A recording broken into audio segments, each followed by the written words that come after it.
shko dhe negocio për zgjidhjen.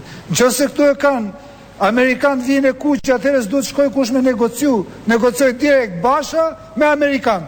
Por, ta them unë me bindje, i thonë Ramës shko dhe negocio, sepse vija kuqe është fluide, vija kuqe nuk është se s'ka zgjidhje brenda.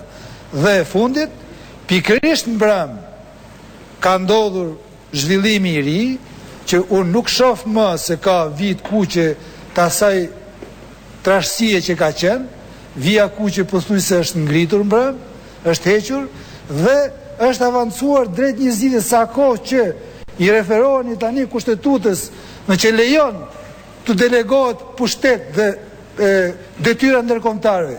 I referohet kushtetutës që thotë që marrëveshjet ndërkombëtare i mbi vendosen ligjeve. Mirë, pra, po janë ndërkombëtarë që kanë kërkuar që të jetë të përfshirë kushtetutë. Pra, po shkohet drejt zgjidhjes dhe po them, të gjitha ata për bindjen time që kanë shpresuar se mund të shkojnë prapa tankut, si këmbësor, e kupton.